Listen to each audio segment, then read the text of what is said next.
wabarakatuh. Waalaikumsalam warahmatullahi wabarakatuh. Bagaimana kabarnya hari ini? Alhamdulillah, luar biasa. Alhamdulillah. Oke anak-anak, ibu absen kehadiran dulu ya. Ada yang tidak masuk hari ini? Masuk. Semua. Afwan Ferdiva Basir, Hadir, Bu. Adifa Fatin Sahira, Hadir, Bu. Alisa Zahra Saputri, Hadir, Bu. Anggun Alia Safia, Hadir, Bu. Fitri Rama Aditya, Hadir, Bu. Ritna Ilma Nafian, Hadir, Bu. Nafiza. Hadir, Bu. Oke anak-anak, sebelum kita melanjutkan pelajaran, lebih baiknya kita berdoa terlebih dahulu. Ibu mau tanya, siapa yang datang pertama kali hari ini? Ya, silakan maju ke depan, pimpin doa teman-temannya ya. Segera mulai.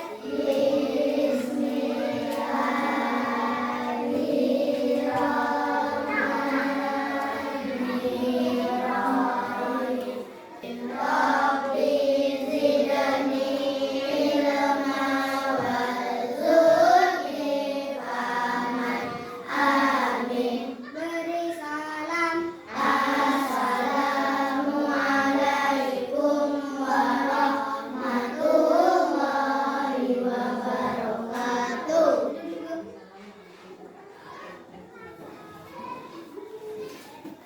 Baik anak-anak, di pembelajaran sebelumnya kita telah mempelajari kewajiban dan hak terhadap makanan. Ada yang masih ingat apa kewajiban kita terhadap makanan? Ayo, kewajibannya. Kalau di rumah sudah dihidangkan makanan nih sama orang tuanya, apa kewajiban kita? Bersyukur nggak kita kalau dikasih makanan? Bersyukur nggak kita sudah dihidangkan makanan sama orang tuanya di rumah? Terus haknya apa? Hak terhadap makanan. Kita mendapatkan makanan yang sehat dan bergizi. Jadi pada pembelajaran kali ini kita akan mempelajari tentang hak, kewajiban dan hak di rumah. Ini tema 4, subtema 1, pembelajaran kelima. Adapun tujuan pembelajaran kita hari ini, dengan menemukan kalimat saran pada teks, siswa dapat menjelaskan maksud kalimat saran dengan percaya diri. Jadi nanti ditampilkan teks, kalian bisa menentukan kalimat saran dalam teks tersebut. Yang kedua, dengan menjelaskan penjelasan maksud dan saran, siswa dapat menuliskan maksud, ungkapan atau kalimat saran, masukan, dan penyelesaian masalah sederhana yang disampaikan dengan tepat. Yang ketiga, dengan mengamati teks, siswa dapat mengidentifikasi kewajiban dan hak sebagai anggota keluarga berkaitan dengan tempat tinggal dengan tepat. Serta dengan mencontoh isi cerita, siswa dapat membuat cerita penjumlahan dua bilangan cacah yang hasilnya ditentukan sendiri dengan tepat. Dengan menyimpulkan apa yang telah dipelajari hari ini, siswa dapat bersyukur kepada Tuhan dan memahami keberadaannya sebagai makhluk Tuhan di tengah makhluk Tuhan lainnya, sehingga memiliki sikap saling menghargai, peduli, jujur, santun, dan bertanggung jawab. Baiklah, silahkan dibuka bukunya. Halaman 32. Coba Nanda dibaca, yang lain menyimak. Rumah tempat berlindung. Setiap orang wajib melindungi dirinya dari bahaya. Salah satu tempat berlindung adalah tempat tinggal. Setiap orang berhak mendapatkan tempat tinggal. Tempat tinggal biasanya berbentuk rumah. Rumah memiliki bentuk yang berbeda-beda, tapi manfaatnya sama. Rumah merupakan tempat berlindung dan beristirahat. Rumah juga tempat berkumpul bersama keluarga. Kita tidur, mandi, makan, dan melepas lelah di rumah. Kita juga belajar banyak hal di rumah. Udin dan Mutiara mengeluhkan rumah mereka yang bocor. Ibu menasihati mereka agar bersyukur atas semua yang dimiliki.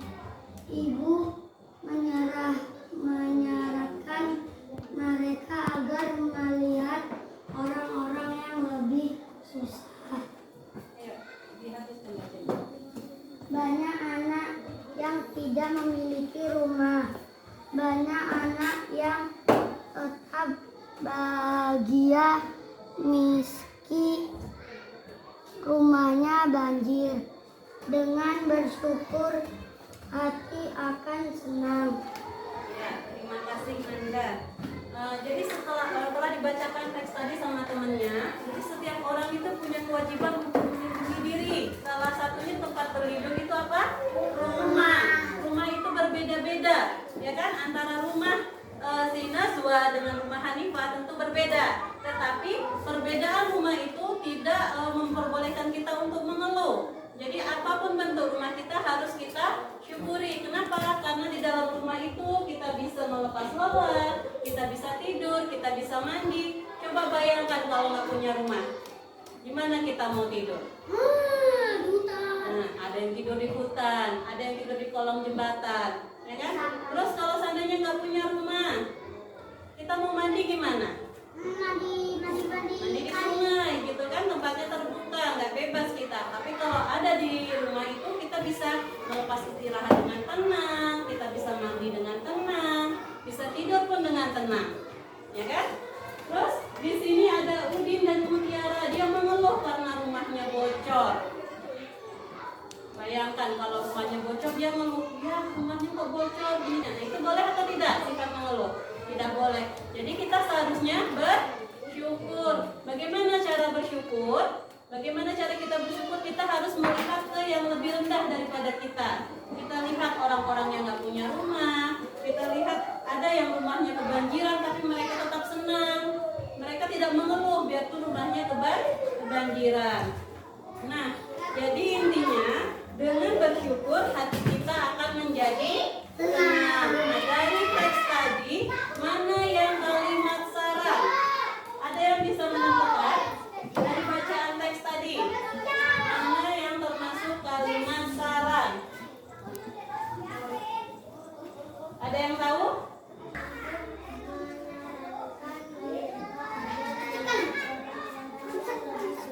Ya, tujuannya apa?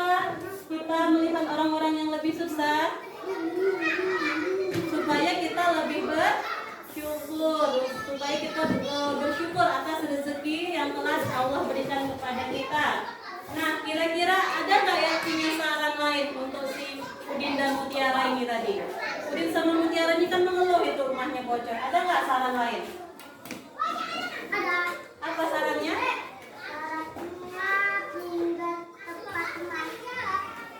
Ada yang lain yang bisa memberi saran? Saran sama Udin dan Mutiara itu, dia kan mengeluhkan, dia rumah kita bocor, dia sedih dengan rumahnya bocornya. Kalian kalau seandainya sebagai teman Udin dan Mutiara tadi, apa nasihat kalian? Apa saran kalian sama Udin dan Mutiara di tadi? Harus bersyukur. Terus apa lagi?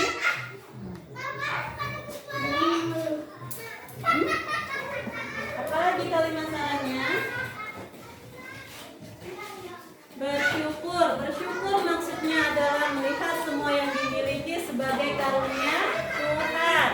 Kita menerima semuanya agar tidak mengeluh dan gembira atas apa yang ada. Kalau hati kita ikhlas, hati kita senang, maka kita akan mudah menerima keadaan.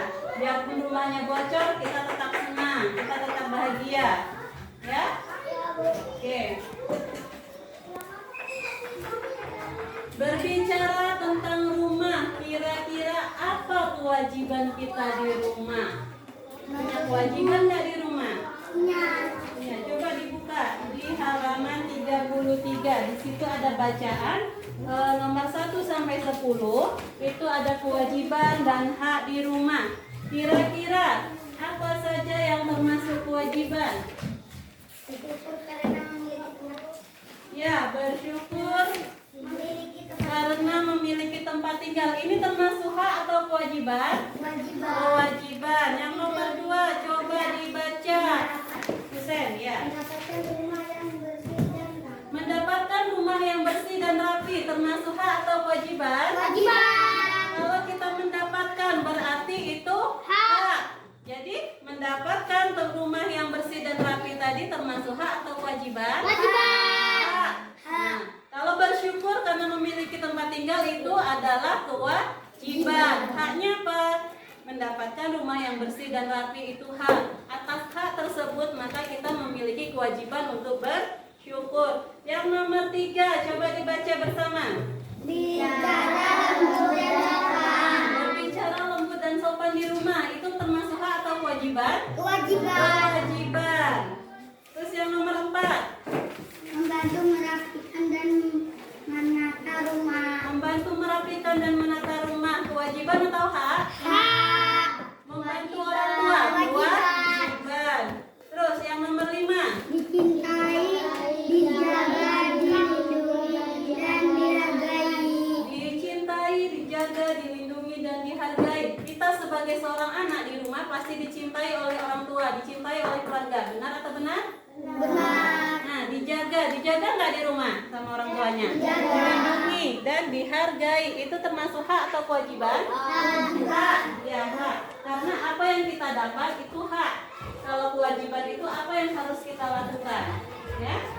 Yang nomor 6, Saling mencintai, menjaga, melindungi, dan menghargai. nah, yang tadi kita dicintai, sekarang kita harus mencintai, saling menyayangi. Itu hak atau kewajiban? Kewajiban. Kewajiban. Ya. Terus yang nomor 7, Diperlukan dengan lembut dan sopan. diperlakukan dengan lembut dan sopan. Setelah kita berbicara lembut dan sopan tadi, itu kewajiban kita akan mendapatkan hak. Haknya diperlakukan dengan lembut dan sopan. Terus nomor 8, Saling menolong dan memaafkan. saling menolong dan memaafkan. Kewajiban atau hak? Kewajiban. Kewajiban. Terus mendapat tempat tinggal. Ini hak atau kewajiban? Hak. Hak, ya. Menjaga kebersihan dan kerapian rumah. Itu hak atau kewajiban? Kewajiban. Kewajiban. Jadi paham ya? Ada nggak yang punya kewajiban lain di rumah? Ada. Selain yang dibacaan tadi? Ada? Apa Nanda? Kewajiban Anda di rumah selain yang dari bacaan? Ada? Merapikan tempat tidur. Merapikan tempat tidur, ya itu kewajiban. Kewajiban tadi bagus, merapikan tempat tidur. Jadi setelah bangun tidur dia punya kewajiban merapikan tempat tidur, itu bagus. Ada nggak yang punya hak lain di rumah? Hak, seperti tadi diperbolehkan memakai smartphone, itu hak, tapi digunakan untuk hal-hal yang baik, misalnya untuk belajar, ya. Jangan digunakan untuk main game terus. Terus sekarang kita lanjut. Coba dibaca soal yang ibu tampilkan. Coba si Raja dibaca. Ayah Udin ingin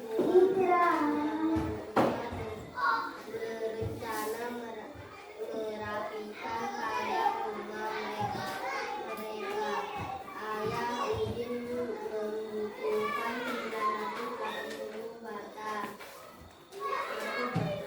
Ia memiliki beberapa batu bata di rumah. Ayah membeli kekurangan di toko bangunan. Berapa batu bata yang mungkin Ayah Udin miliki dan berapa yang harus dibeli? Nah, jadi si Ayah Udin ini ingin rumah mereka merasa nyaman. Ia berencana merapikan pagar rumah mereka. Ayah Udin memerlukan 980 batu bata. Tapi di rumahnya sudah ada beberapa batu bata. Nah, si Ayah Udin ini tadi mau beli ke toko bangunan. Kira-kira berapa batu bata yang sudah dimiliki si Ayah Udin dan berapa yang mau dibeli? Jadi kita buat 5 kemungkinan penjumlahan. Coba Ibu Binta Zidna maju ke depan. Kira-kira berapa ditambah berapa yang hasilnya 980? Hasilnya, iya bagus, 900 ditambah 80 hasilnya 980. Ada yang berani maju ke depan? Oke Nanda.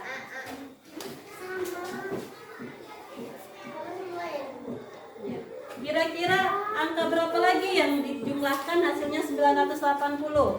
Ayo coba ditulis. Berapa ditambah berapa supaya 980?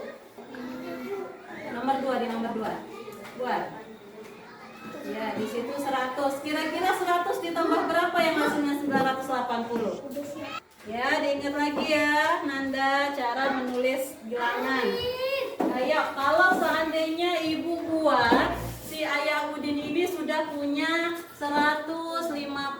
batu bata di rumah, kira-kira berapa yang harus dia beli di toko?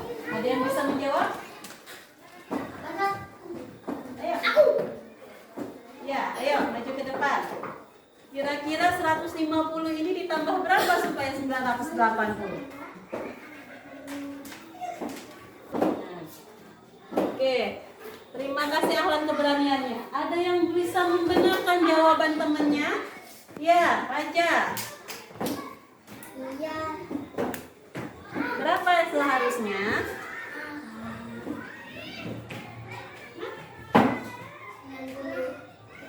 Oke, beri tepuk tangan dulu untuk Raja. Nah, masih ada 2 soal lagi buat 2 kemungkinan. Adiba, lihat maju ke depan. Buat dulu, kira-kira berapa yang yang sudah dimiliki Ayah Udin?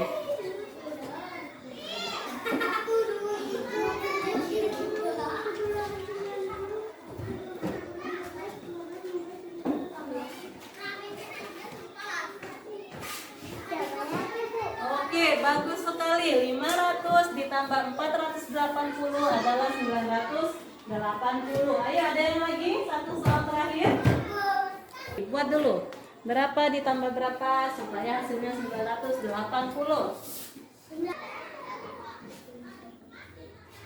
700. Nah, jadi ini tadi adalah kemungkinan penjumlahan yang ada.